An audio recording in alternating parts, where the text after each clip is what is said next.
we're home. On everything and starting to tear it down. Hey. Say hi. Hi, I'm Hoyt. No, Dad's doing it.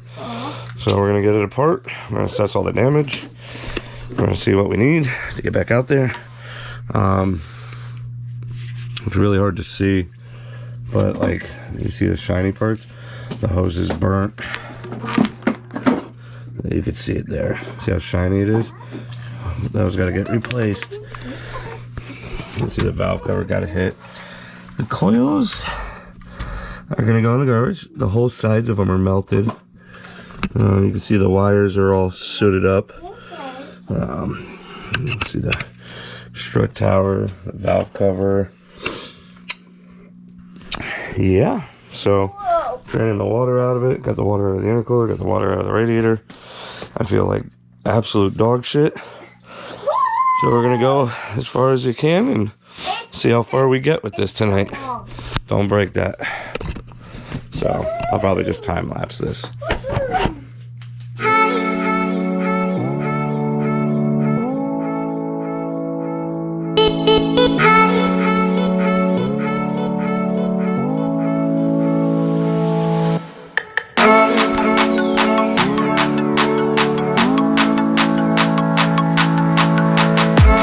So got part of the melted the part of the harness, but it looks like the wires are all right. All right. See the valve cover got a little crispy.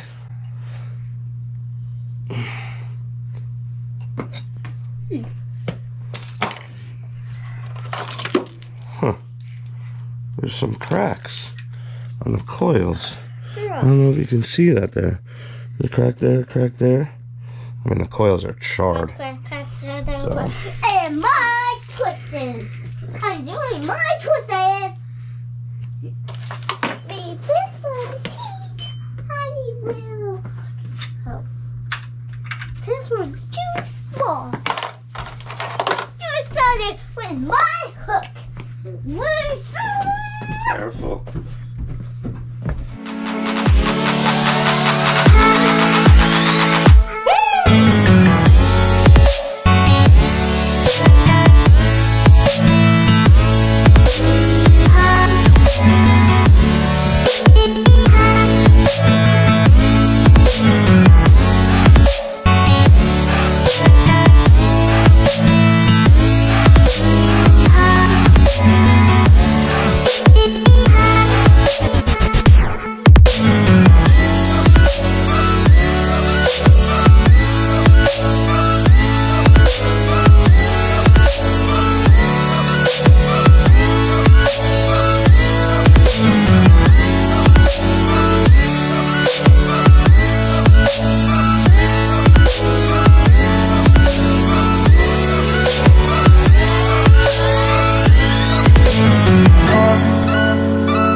Going to play with Shara. That's not a good sign. You can't play. But I think the intercooler is okay. So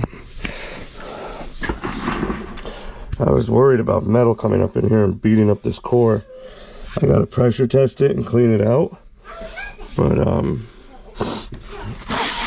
it is full of oil. You can see the throttle body is. But I think it's alright. So let's go take a look more at the motor.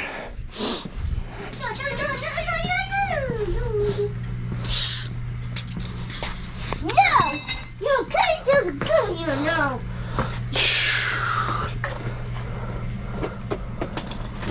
Oh, that's not good. Full of oil. Water, not just. Full of oil. We're gonna do all our books. Yeah. Let me do it first. Oops. Tell you that ethanol keeps it clean though. Oh. Alright. I might take the turbo downpipes off. Hey, the header's off. And I'll call that even tonight. I gotta drain the fuel, but I don't want to make that smell tonight. So we'll come back once I get the intake manifold off, and I'll start pulling the heads off. Alright, I've jumped a wee bit ahead, but mostly because I've been sick for the last couple of weeks. So it's literally been like 15 minutes in the morning before I go to work, 20 minutes here, 20 minutes there. So it's all apart. I still got to yank the transmission out, bell housing, these little fuel lines. Like, I still got to strip this bay, like stuff like this. I get this out. The harness can stay. I got to take, sorry, I was at the hospital last night. I got to take the harness out anyway because half of it's burnt. But like, I got to take all this crap out so the engine bay can get repainted. As you can see, turbos are off, harnesses are all just chilling. Let's get to the fun. So I pulled the intercooler hoses off, and they are melty.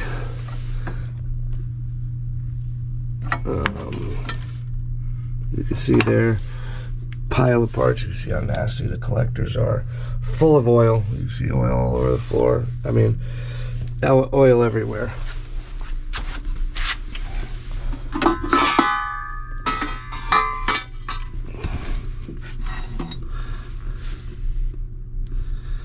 There you go. Look how beat up the pan is. I don't even know if I'm going to be able to straighten this, but we're sure going to try. I was hoping to save the oil pump, but nope. A whole lot of piston, piece of a rod, more piston. I just noticed this though.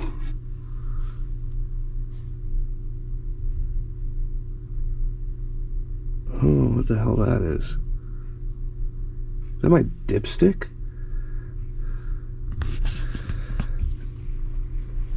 Is that my dipstick? I think it is. Now I gotta find it and see the end. Okay, well, apparently that's gone. I can't find the dipstick or dipstick tube, but that definitely looks like the bottom piece of the dipstick tube. Damn it. The list just keeps getting bigger on stuff to buy. I just don't know where it could have gone. Like, the parts are in two places. Well, in many of places actually. But, like,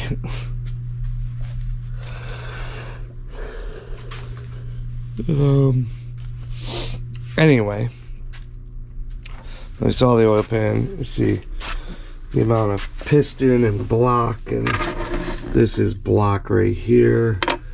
Obviously this is piston. I think this is piston. Yeah, that looks like the side of a piston. Lots of cleaning. Oh, I think that's the other part of the rod. Hopefully I can save these, because these pans are wicked expensive now. I mean, it beat up both sides pretty good, but this side is like the whole pan rail is bent. This is bent out. So what I'm gonna do is I'm gonna bolt this thing down to an iron block I have, heat it up, and start bending it back, banging it back into place.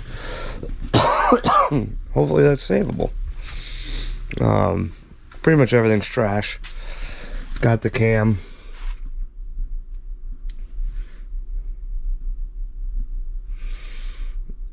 Got it there. I'm sure this could be fixed. It's not all that bad, but for the price of a cam, you know. Balancer, I'm gonna get rid of the AC pulley now since it's off.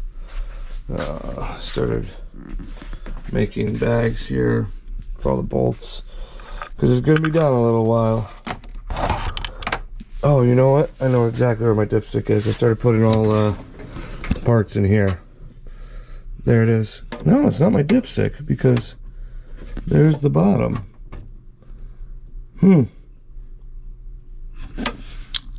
It definitely looks like a dipstick.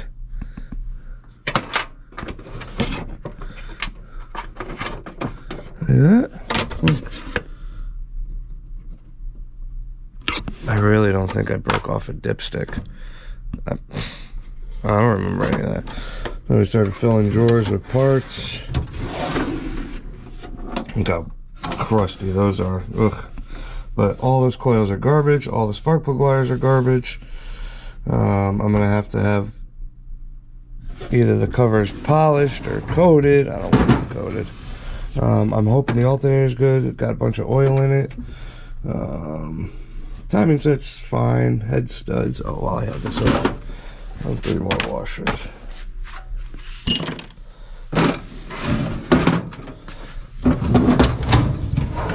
Yeah, that seems to be the easiest place to keep parts.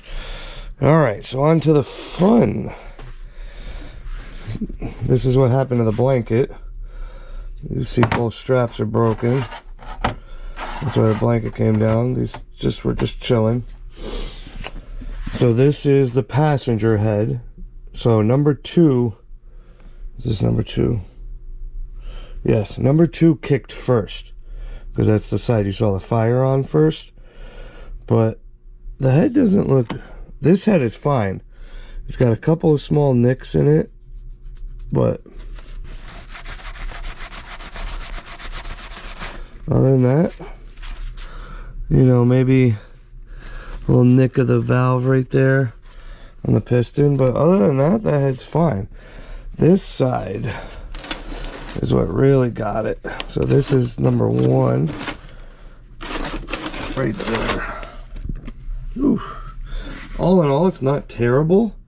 I'm sure you could blend this and fix it, but there's no point. You know, these are $100 heads. So, but I gotta rip all my exhaust studs out of it. Sensor broken. Valve springs and retainers are still good, but I'm gonna replace them just because they got a couple seasons on them now. I'm sure they're fine, but I'm probably just gonna, you know, sell these heads as they are for 200 bucks or something. I'm sure they'll be completely fine. Someone else could take them apart, and I mean, they could use this one and then just take this one apart and put everything into another 862 and probably be fine for quite a while. So yeah, those are the heads. Not terrible. What we did find, so I finally downloaded the data log and started going through it with a fine-tooth comb. Pedaled it off the hit, as we all saw. Jumped back in it, and then it went to go spin. It spun at 3.86 seconds into the run, which is a good amount of time. And when it spun, it spiked the coolant pressure gauge. 100 psi of coolant pressure. You can see how blown out that gasket is. You can see the ripples here, ripples there. Now it's completely deformed. So it got pressure in there. You see how bloated it is. You know, the heads don't show any sign of it. The block doesn't show any signs of it. It's kicking out, but I'm wondering if it spit a little bit of water and that's what caused it to spin. Don't know, but it did get 100 pounds of coolant pressure before I pedaled it the second time. And if that cylinder filled with water, ejecto rado. Oh, here's the blanket. You can see how utterly just melted it is.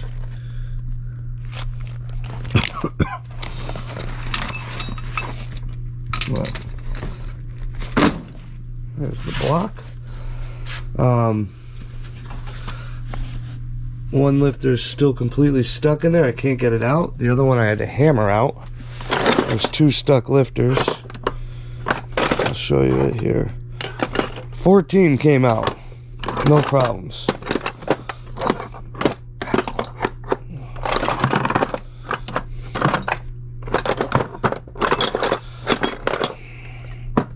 can't find anything anymore. It was literally right here. Unless I moved it and didn't remember. No. No. So dumb. Oh, it's on the floor. So, this was 15. And you can see how beat up it is right here. It's all pushed in and oblonged out. Still rolls. But these were Morels, the cheap Morel drop-ins, and they worked fine for a long time. I was going to reuse them until I couldn't get 2 of them out. But we'll go over what our future plans are eventually. Oil pickup. So I was thinking I was going to be able to save the oil pump because look at the damn it. Let me get a flashlight.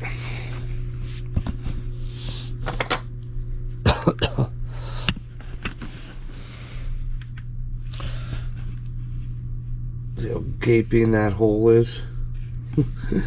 All the way up into the bottom of the sleeve. Through the sleeve, actually. The sleeve comes to here.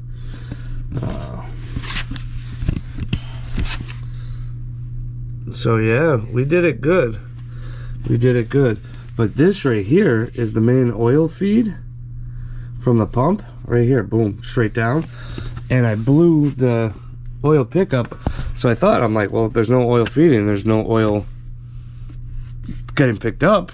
Maybe the oil pump's fine. Nah, I took the thing apart and it's all scored. So, need a pickup. Even the freaking cam retainer plate broke. That's a first for me. I mean, this is all a first for me. But you can see the rods still spin perfectly fine. The motor turns over fine too. There's no issues. I'd be willing to bet that this crank is probably fine. I'm going to pull these rods and pistons out and see how they are, and have some spares. This is actually a 6.2 crank out of one of Dave's spare motors that we slung in here. I gotta get this oil gear off. Yeah. Yeah, but that's pretty much it. Let's see, it's completely annihilated. This side's there's the piston from this side. This is number 2. Just broke the rod clean. And this is the exact reason why you don't put ARP rod or main bolts in a stock bottom end motor, because everything else is going to break around it. You can still see the bottom of the big end of the rods still attached to the crank, and all the mains are in. But this just breaks the rods. A little valve kiss. So, sheesh, even those rings still look fine.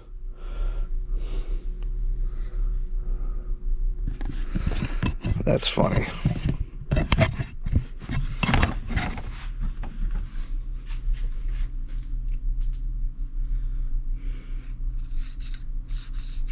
Yeah, not pinched.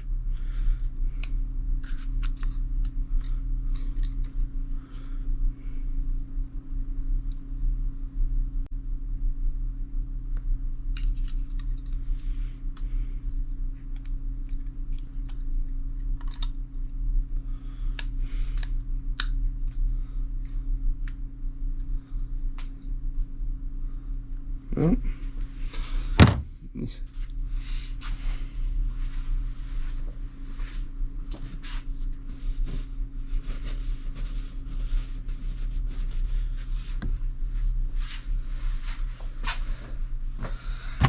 so yeah, pretty much everything is wiped out. I got one reusable head,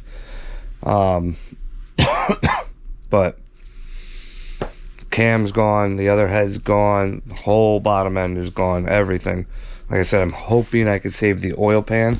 The covers are fine. Maybe my sensor's okay too. But other than that, it took a hell of a beating. I did a good job on it. There was, obviously saw all the crap in the intake manifold. There's stuff coming out of the downpipe still. I gotta send these out. You can see the amount of oil coming out of them. And the metal. See the metal. I think it just shot it through because it still spins freely. But I'm gonna send them both in and get checked anyway. Might as well while it's apart and off. You know, both turbos spin just fine. This one spins a little bit longer though.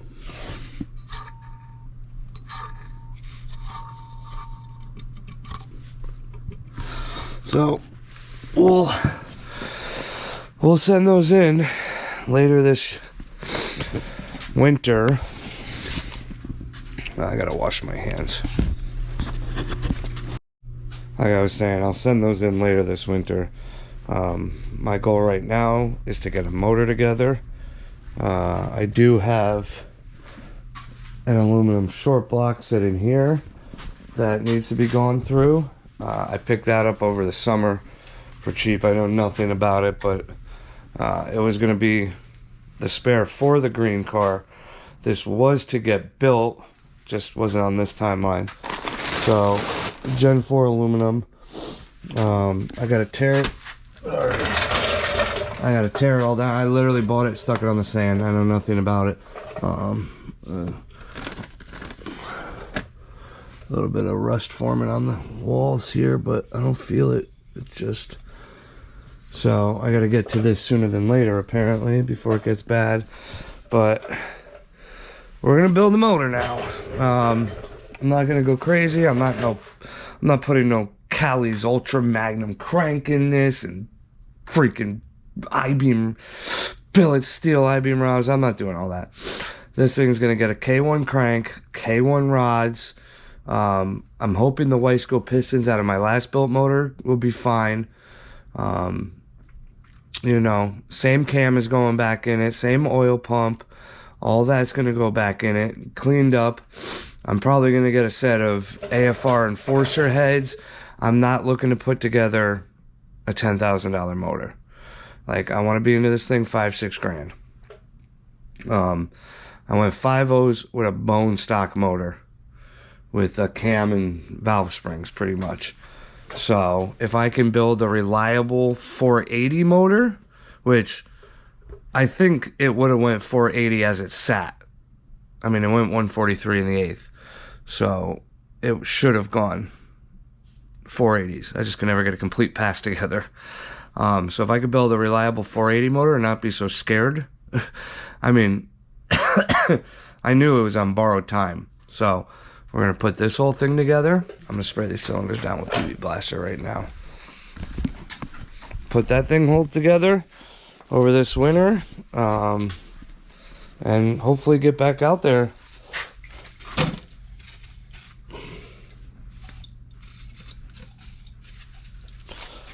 Lube that all up. I also got to put together this junk. A small block Chevy for my boat. I absolutely got bent over on machine work. Well, for the last time I used that machine shop. But yeah, we got to put this whole thing back together this winter too. But this is just a stock rebuild. Some $40 bearings and rings and stuff in it, and just stick it all back together. Might not even replace the rings, who knows. But that's a later date. Look at the oil dripping. Can you see the stain? That's coming all out of the fender and the bumper. That's how much oil there is. It's everywhere. Literally everywhere. So that is the teardown. That is the carnage. Yeah, there's some things I wanted to do this winter that aren't going to get done now because of this. Like, I wanted to upgrade the cage. I wanted to switch to a dual fuel, which now I'm kind of contemplating not doing because that puts me in unlimited at Street and Eat, and I really, really like that event. So we'll figure that out.